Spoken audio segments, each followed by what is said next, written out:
Hi everyone, welcome to Period Chat. I'm Sarah Merchant from Muse Foundation. Today we are gathered here to celebrate Maasika Mahotsav, also known as the Period Festival. Why do you celebrate it, you ask? Well, there are a lot of taboos and misconceptions around menstruators that have been there, and we've realized that celebrating it and talking about it is something that will help us overcome these taboos. So we are here to initiate conversations between menstruators around the world. And Masika Mahotsav is really glad to have partnered up with organizations in Africa, Nepal, as well as various parts of India this year. And today for you, we have someone from Mombasa with us. We have Akello Otieno with us, who represents Toto Africa, and she's going to be helping us understand the plight of menstruators and the work that they've been doing in that field for a long time. Welcome, Akello. Thank you so much, Sarah. Hello, everyone. So to give you a bit of a background about Toto Africa, their main goal is to have a well-rounded development for young women out there. From what we've researched and our conversations with Akello, we've realized that the situation in Mombasa is very dire. For something as basic as a sanitary napkin, which you and I would probably think is a very basic need, it's something that's not accessible at all to the girls in Mombasa. There have been instances where girls have been known to exchange sexual favors in return of a sanitary napkin. Akello will be telling us more about the problems faced in the region, as well as how organization is helping these girls get out of these situations. Over to you, Akello. Thank you so much. In a nutshell, Toto Africa, it's a Swahili word meaning African child. That's the name of the organization. And Toto Africa deals with the holistic development of an African child. We've borrowed the concept of rugby, that is tackle it. So we tackle from the field and we bring it to our everyday life. That is, for example, lack of sanitary towels, we tend to tackle it. Lack of food in our homes, we tackle it. We deal with community people who are from very, very, very humble background, that most of them cannot afford even the basic 3 meals a day. To top it up, even water, you find water is quite expensive. So sometimes even when we try to do to distribute the rewashable sanitary towels, it's still a problem because there's water problem. So you find somebody will either choose, you use water to cook or to drink, but not to wash your sanitary towels. So it forces the girls either to just rinse the blood and try hanging it under the bed. And as we know about what is happening around menstrual, everybody is scared for people to see that you're hanging your what you use in public. So normally it's not aerated enough. So you find the ones you give, they're usable, they end up smelling. And that's where the menstrual hygiene comes in. Because menstrual hygiene is not just about the sanitary towels or napkins that we use. It's also about our vagina. Because today, people say it's menstrual health hygiene day. But I always say it's more like a vagina day, because it's a day we need to love it. We need to learn how to wash it. How do we take care of it? Because it starts from there. Even the blood flows from there. How do we take care of it? Do we know how to wash it? You see, so that's all a problem also in this area, because there's lack of water in some areas. So even if we give you the disposable ones and you don't have the water even to wash it, it's still a problem. And as we know, the vagina is a very delicate place. You find that you get infections. It's always itching. It's always, the discharge is a different color. And you start wondering. There's an incident whereby I was doing counseling for a young couple, and the man was saying that the woman is very dirty and has things like maggot that's coming out from the woman. And that was it was just very heavy discharge. Because now she sees the woman's having very heavy discharge, thick. So the man removes the discharge from the lady, puts it in water and say, you see, these are maggots, you're very dirty, I don't want you, So it's because of also lack of training how to take care of our vaginas. So this is what causes it all. Today morning, we were having a very candid discussion, and we included the men. And the men were so so honest, and they say like, there's no way, we all know how vagina is supposed to smell. If it smell of pee, that is normal because there's supposed to be the smell of ammonia. But if it's any other different smell, there's no way I'll come back there. You see? So all this, it's menstruation day, but I'll say menstruation all begin from the vagina. So we start from the vagina. And Okay? I mean, these are some problems you don't hear about. I mean, I don't think I've ever heard about issues like these before. This is really eye-opening for me. And when you talk about how infections, obviously the smell that comes along with it. So in addition to health harmful effects that they have, there's also the effect of how they're accepted in the society. Like, how do they, while going to school, for instance, I'm guessing that development doesn't happen as well because they must be missing school. If you could tell us more about how the whole aspect of mismanagement of health has on their daily lives, that would be something very enriching to know. Yes, thank you. You realize that because of menstrual days, every woman must have them, especially if you reach the age to receive them. The girls, especially the young adolescents, school-going age, you miss because of lack of sanitary towels. And that's where this period poverty come in, because you're unable to have healthy napkins or healthy products to use during your days. So to be safe, and you see also we are at that age whereby we don't want to be, we want to be accepted. And that's why when you say that men also play a candid role, yes, they do. Because who do we want to accept us? It's the men. And when those so-called accidents or leaks happen, we are like, now the men have seen me, you see. And the men are the one who will laugh at you. And they say, now you're a woman, you're going to get pregnant. And for a young girl who is 13, 14, it's like it's the end of the world, somebody telling you that now you're a woman. Nobody wants to grow up. It's like they're telling you now you're going to be a mother. It's like now it's an insult above it all. So you find like we want the men to accept us. That's why at Toto Afrika, we invite the men to listen to our needs, to listen to our worries, so that we understand each other. I don't know about India, but in Kenya, you find that, especially where we are in Mombasa, the Mijikenda community believes so much in their men. You find like we can even do a community dialogue. The women are there. You do proper training the whole day. Then they'll tell you, there's a village elder who is a man in our community. I'm going to give him your number so that he can call you. And then you will explain all that you've explained to me. Then he is the one who is going to decide if we are to go forward or not. You see, which means you've wasted your all day training, which means it would have been better if you just invited the men to be part of the conversation and the men to help you make a decision. Whether we want it or not, women will, no matter how educated you are, women will want to be affirmed by our men. And period is something that is very personal, it is very private, and because of the myths that surround it, we do not want people to know about it. We don't want to talk about it, but yet we want them. If you miss having your period, it's like hell set loose. Yet at the same time, when they're here, it's another problem also. You find some of the girls initially, when we registered them from Toto Afrika, they had this issue whereby they were taking contraceptive pills. They take the ones without iron. Then the days they're supposed to take the ones there for iron, they take a new packet to start afresh. So they miss periods. You find that somebody is not having periods for the whole year. So at the end of the day, you find a normal girl, 15, 16, is not having periods. This is because for them, period is stress. There is the cramps that comes with it. Some cramps are so pathetic that you have to go to school and cry in it and all that. And you find also, apart from the cramps, there's lack of sanitary towels. And you find you come from a very humble family that they cannot afford it. It's either they buy food or pads.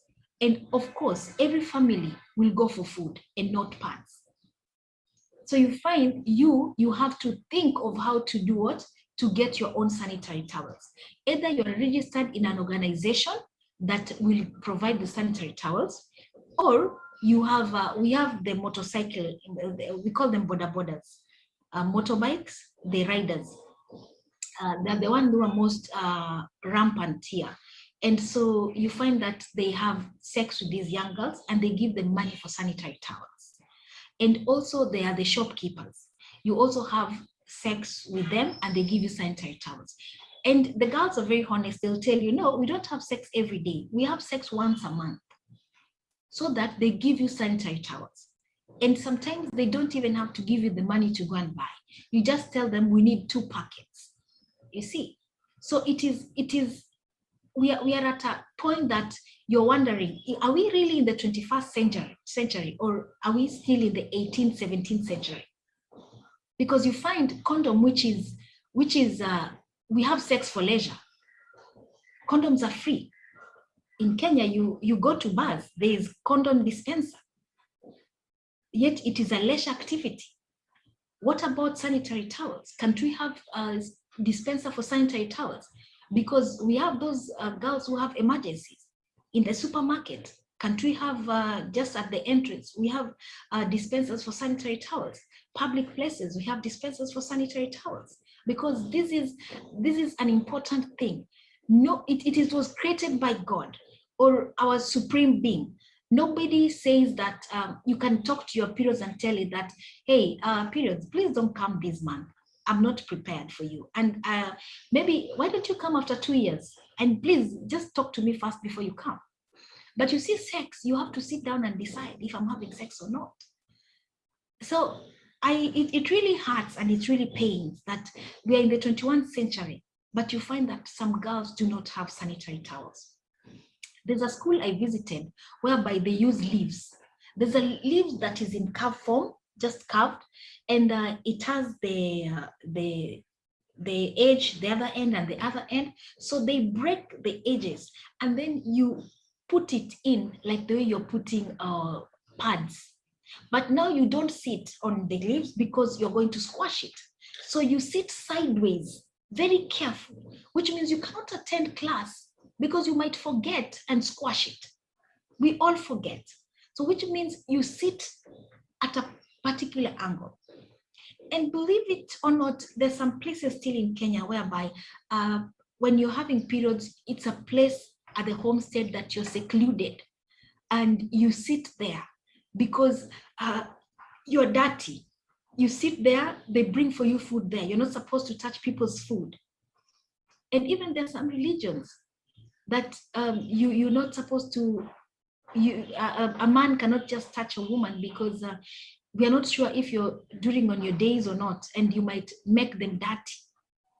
So that's why, yes, you're right. Men are very important.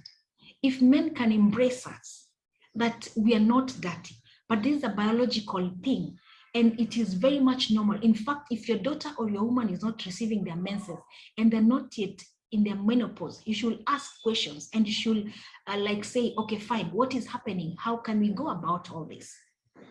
So yes, men play a very, very vital role. I'll say they're the center of it all. So yes, we need them on board.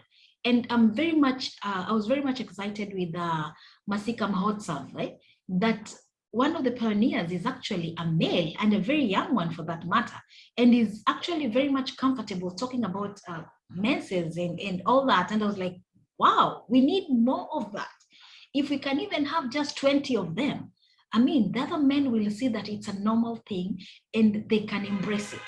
Some men cannot afford to buy sanitary towels for their women. They'll rather give you the money. And when you say you're having your periods, you're sent to the children's room. Some are still educated, but it's the cultural thing that's why also culture is very, very important. Culture rules. Because what culture dictates is what we believe up to today. Culture says that women are dirty because they have their periods. And no matter how educated you are, you still believe that, yes, because culturally, they're not clean beings. Why are we not clean? Actually, I'll say women are more clean because at least the dirty bloods come out and we start afresh when our body is more healthy and everything. So yes, men and culture stand. They need to be involved in this. Yes. I'm so glad to know that all of your initiatives, whatever you're doing, involve men as well. Because, like you rightly said, men are so important to initiate these conversations. Because, it's like they've been shielded all their life from having these conversations. And, like you said, they rightly believe that women are dirty because they've never had any education to tell them otherwise.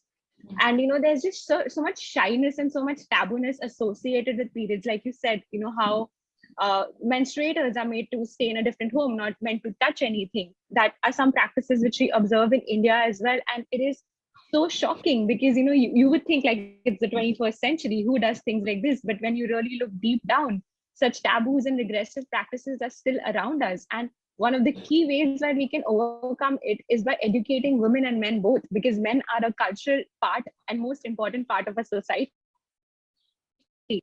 As much as we want to not believe it, they are the ones who sort of can make a difference. Like, like you said rightly, like if 20 men start conversations about this, they will convince more 20 men that it's okay to talk about it.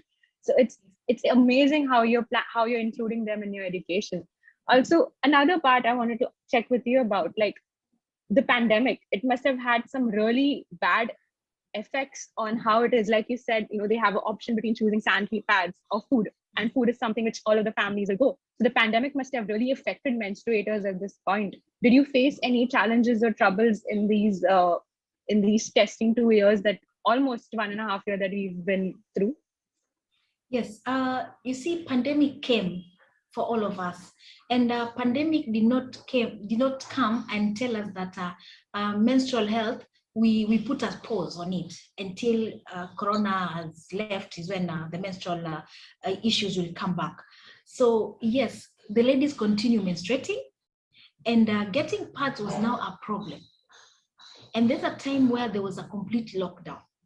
So when the lockdown was lifted, we had a lot of rape cases, because as you know, sex with a minor, even if it was consent, as we term it as rape, we had so many cases. We had so many cases of ladies who were having UTIs, syphilis too, gonorrhea. You see, we were fortunate that we did not have AIDS, but all the rest of the STDs, we had the cases. And the pregnancy level, especially in Mombasa County, was very high. If last year, March to December, we had around 7,000 girls. And that was, I'm talking about 10 years to 16 years, which is very, very serious. We even had a 13-year-old who gave birth to triplets. You see, that one, it was like, no, 13 years, you're still young. What do you know? How are you going to take care of the kids? You see? So again, we had to show the people who are responsible, they had to bring in the news, the television news people to showcase her story, so that well-wishers can donate for the triplets that she has given birth to. Because it was the neighbors. You see, when the county is open, it's easy for the men and women to go meet their lovers or maybe sex workers. But now it was locked down. Who are the most vulnerable one? The young girls who are looking for food because they have to eat. It was so bad in Kenya that there was a lady who was boiling stone. She boiled stone for 3 days consecutively, so that the stone soup you give to your kids and you also drink. You have the source of heat, but you do not have food to cook. And so you can imagine when somebody comes there and tells you, like, have sex with me, and I do what? And I give you food. So it was not just about periods, but even it was about food also. Food, periods. Sex went so high. And when some of the ladies realized that now they were pregnant, we had enough cases of abortion gone wrong. It was very sad. Last year was a very, very sad year. Very sad year for us as an organization, and even to the community women, because pads, even now, fundraising for pads is so difficult. Getting the sanitary pads, it was a problem. Even getting the women to give them the little pads that you have. And sometimes they're so tired to come to the organization because they're tired, they don't have food. So they're like, are we coming for pads without food? Don't you have food to give us to? You see, so it was a great challenge to us as an organization. And I believe other organizations that we spoke to also, they were facing more or less the same. Because you see, there was no contact. You're not allowed to have contact with people, and you're not supposed to, working was a problem. You work virtually. But like people like us who work with the community, you work on the ground. How do you work virtually? I can have a meeting with Sarah virtually, you see, but I cannot meet the other person virtually, give her pads virtually. First, digital is a problem. They do not have the laptop, the internet, people do not have it. So how do you communicate virtually? How do you distribute sanitary towels virtually? So pandemic really crippled us that we are still trying to adjust. Yes. Someone said that, the pandemic took all of the efforts that have been taken decades back, because it's going to take so long to get out of the situations that have come out of this pandemic. And it's so sad that no one really talks about these. Like, these are like underlying issues that just fall through the cracks, like, while everyone's talking about the pandemic. But these are some really unaddressed issues, and we're really glad that you're with us right now, telling us about it and making us think about them. So thank you so much for doing that. Moving on to some lighter topics, we read a couple of really engaging initiatives that the organization has been taking to have a well-rounded development for girls and boys. You used a sport as rugby to, to bring in a change. And that's really exciting for us, because you're using unconventional methods to start conversations. So would you like to tell us more about it, about your mentorship programs, about your rugby program? That'll be really great to hear from you. First, I always say that you can only give what you have. What you do not have, I cannot give. Okay, and I played rugby in campus. I played rugby. So when I talk about rugby, I'm talking from an aspect where I understand. I don't understand football. I don't understand. Okay, I understand basketball a little bit, but football, I'm very much blank. So because of what was happening in the community, sex issue. So I sat down and I called myself to a meeting and I say, why can't I introduce rugby in the organization to the girls and boys? Because in this, it will help the girls, whereby it empowers them. Rugby gives you a family. You believe your teammates are family. It teaches you teamwork. Because for you to make a try, there's that person who is fast, and it's for all body sizes. You can be tall, thin, short, fat, all sizes. There's a number for you, and there's a place where you can put in your efforts in rugby. And no matter how fast you are, you cannot make a try on your own. You need that person who's playing the scrum to help defend you as you run with the ball. So it teaches working together. And because of that, you meet together, you train together, you correct each other, because you want to win also. You want to perfect your team. You enjoy it when you get these trophies and these accolades. So with that, we introduce rugby so that it encourages teamwork, and it is very much important, discipline, because when you talk too much in the field, the referee will, red card. Yes. So it is all-rounded rugby. It teaches discipline, teamwork, behavior change, respect to your teammates, to your coaches, to your referees. And also, above all, rugby makes you tired.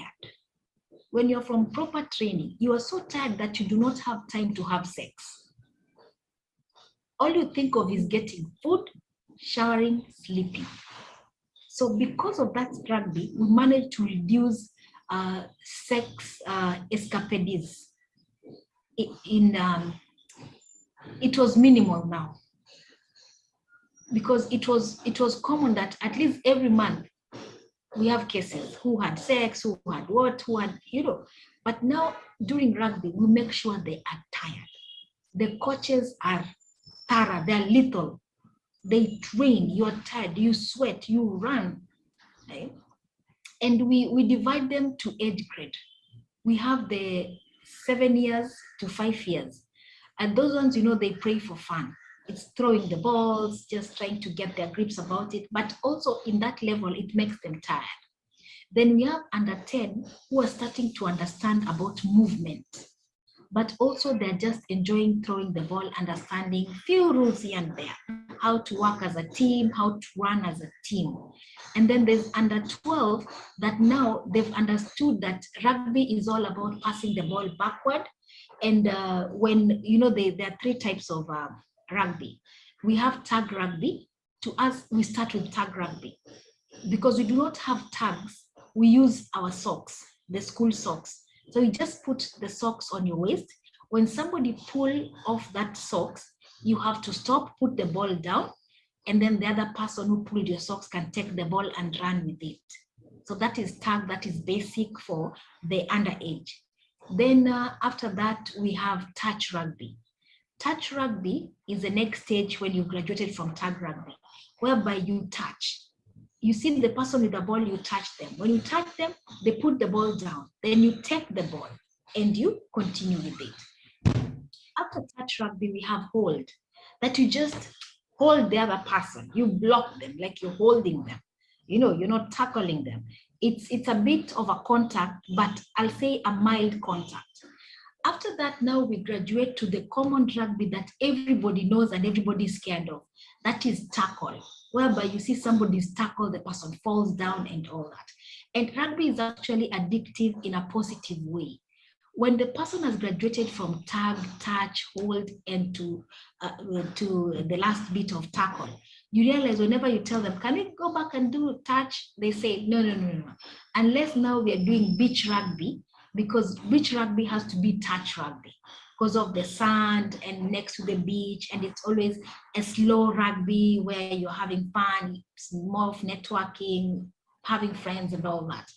So we have all those different categories, and we train very safe rugby. We follow the rules. Our coaches are qualified, and they've done the exams of IRB, that is the International Rugby, and they must have the papers of how to handle the young kids.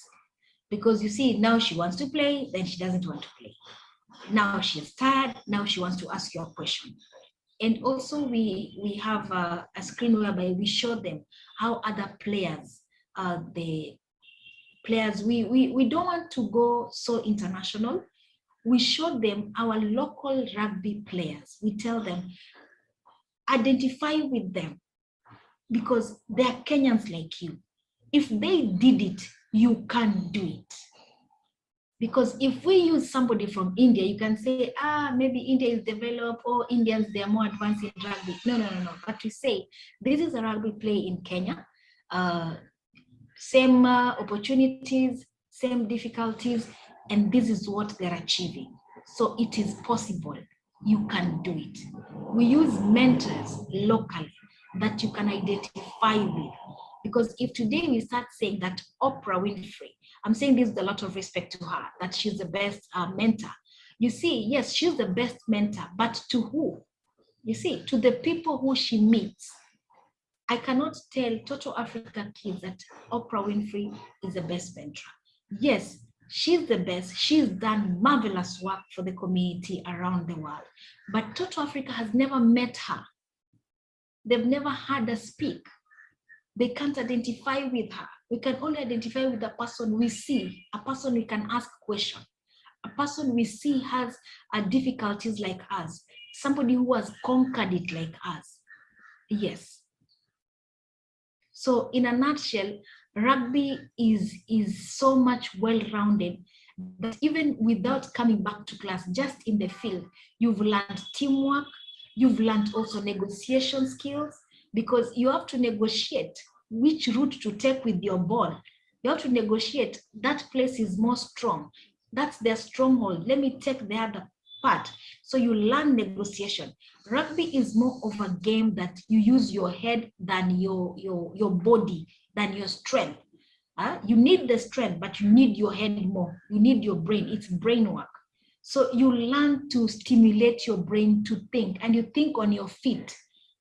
So which means when you come back to class, you've learned already to think on your feet. And also you've learned to ask, you've learned to respect your teachers, your classmates. How do you navigate through class? You see, so everything we teach in the field, we ask you to kindly bring it in everyday life, everyday class. Yes. The other time, somebody forgets to bring the ball to the field. And we said, okay, how do we tackle it? Get a log. And we used the log that day. So we was calling it Rugby. Yes, because we can't go back to the office to bring a rugby ball. It is your fault. Why did you bring it? You cannot say it's the captain. You, what are you doing? We are teammates. So use what is there. You can decide to use a water bottle. We just fill the bottle and that's what we use. This is so heartwarming to hear, like how you have used sports to bring the whole community together, and how sports as a medium is teaching them so many life lessons. This is extremely innovative and extremely heartwarming to hear. Another thing that you mentioned about Oprah Winfrey, about having mentors. Can you tell us a little bit more about the mentorship program that you have? Because as you rightly said, they need to see mentors and they need to see leaders who come from the same background as them, because that will motivate and encourage them to go further. So can you tell us a little bit more about the mentorship programs that you have for both the girls and the boys?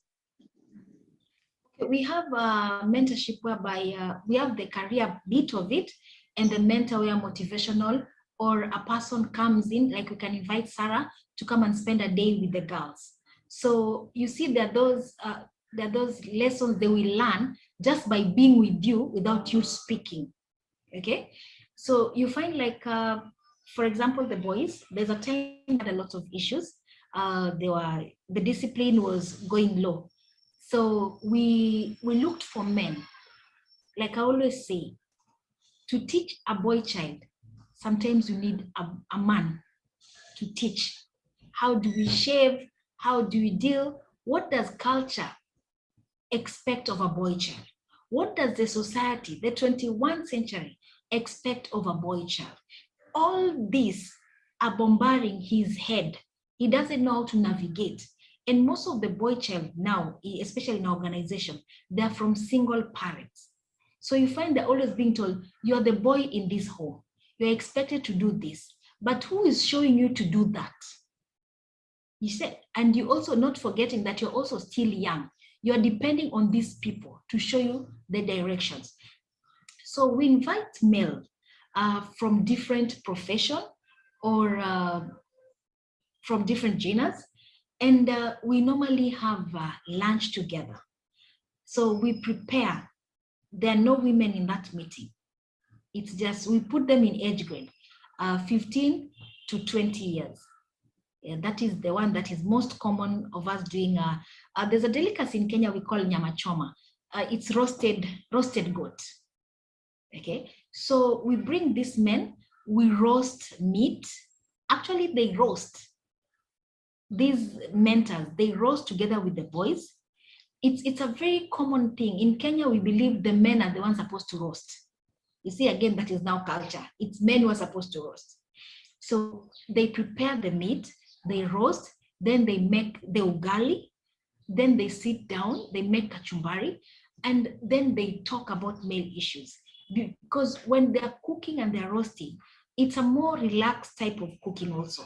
So they bond with these older mentors, and they're able to ask questions, whatever type of questions, be it private, be it classwork, be it rugby, be it career. Yes, they ask any questions and they're able to learn.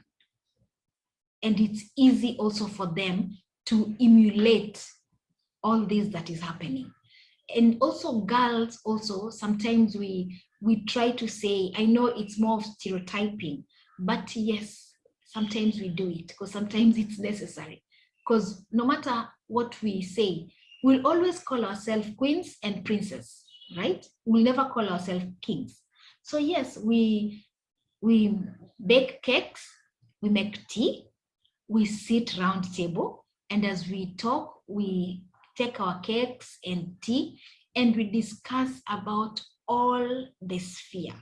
that is starting from menstrual hygiene, that is covering body hygiene, motherhood, nutrition, what is expected of you, how to underwash yourself, your hair, your clothes, where to get cheap clothes that will make you look clean, neat, and presentable, and how to work hard in class.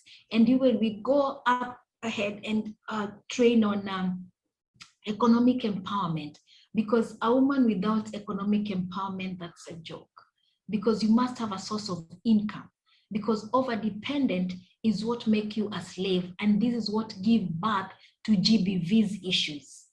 Okay, so we train all that. We train even adolescent sexual reproductive health, and then there's sometimes we bring in both boy child and girl child together, and we train them all these issues together, and so that we can understand how they think.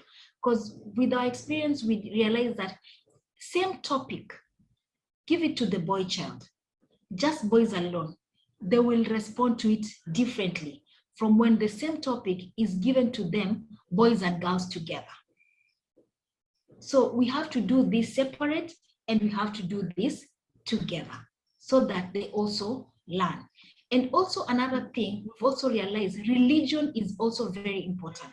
So we bring in religion.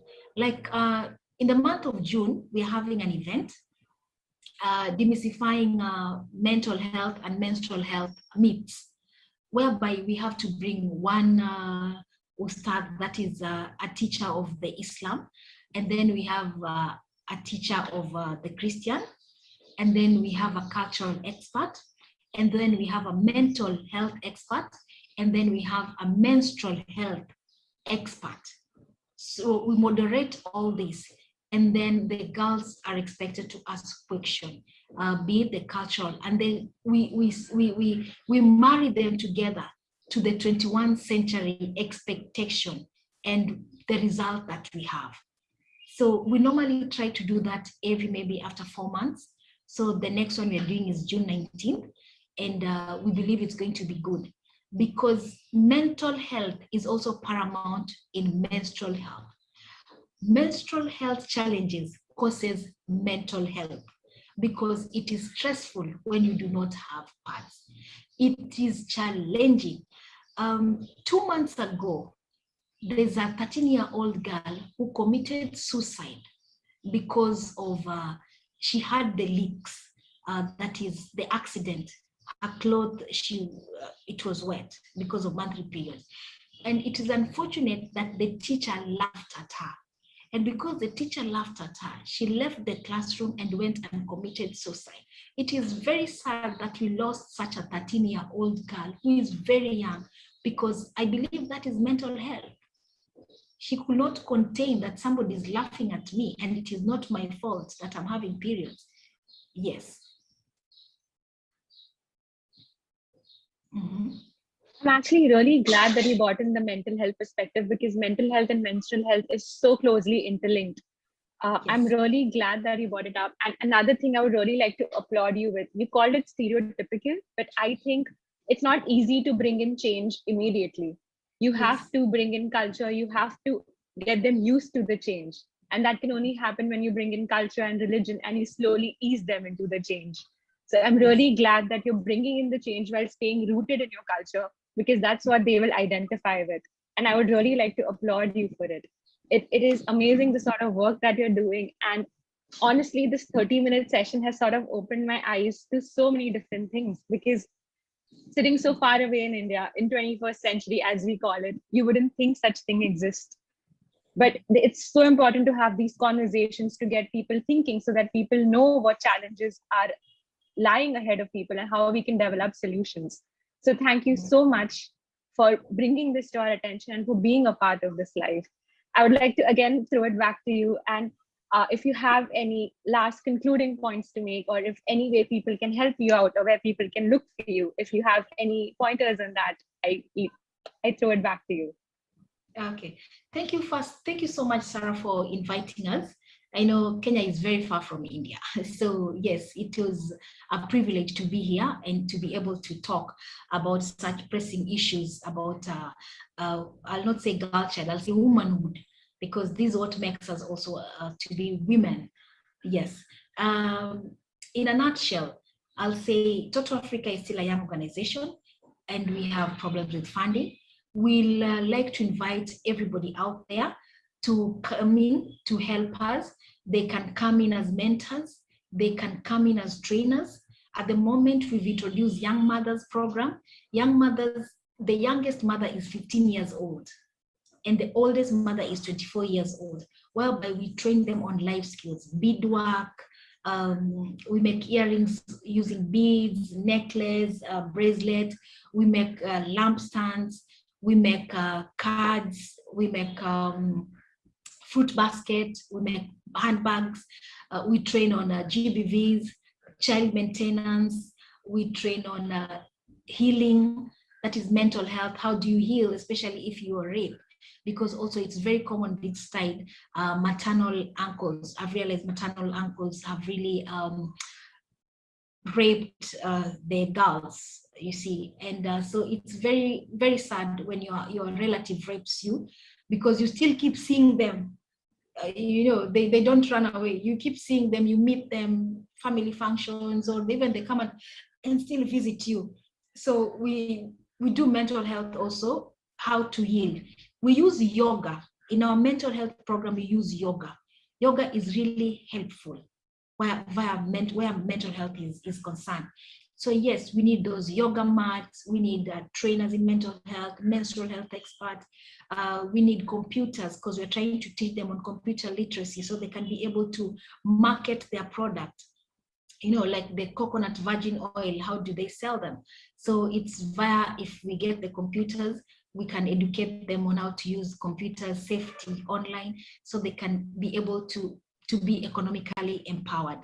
So we're still looking for books, exercise books, textbooks for them to read, pens. We are looking for jerseys for the rugby team. We are looking for balls. We are looking for cones. We are looking for tackle bags.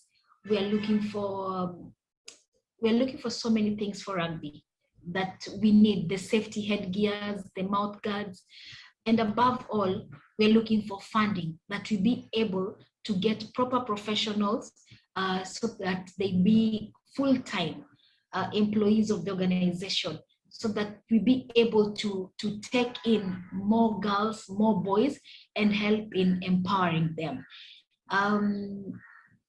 Facebook, you can find us, Toto Afrika. Toto Afrika is TOTO, and then Africa is a Swahili word, not Africa with a C, but Africa with a K. Twitter handle is @Toto Afrika. Instagram is @TotoAfric1. And we have, what else? Yes, and our number, office line, I don't know, should I give the office number? Yes. No, that's okay. I think they can take a look at the work you've been doing on Instagram. I checked your Instagram page, the sort of work and posts that you put up. I think people can go and check you out on Instagram, Facebook, as well as on your website. They have all the details updated there. Please do give them a check out. And thanks so much for joining us for this session. And I hope it was as enlightening for you as it was for us. And let's do something, and let's start helping people around. Let's start initiating conversations, and let's start talking about it. Thank you again for joining us. And thank you, Sarah, for inviting you to Kenya. When this pandemic goes away, kindly come and visit us. Definitely. Thank you. Thank you so much for extending the invite. And I would love to be a small little part of the work that you do, because it is required. It is not spoken about often, but it is something that is really required. Yes. Thank you so much.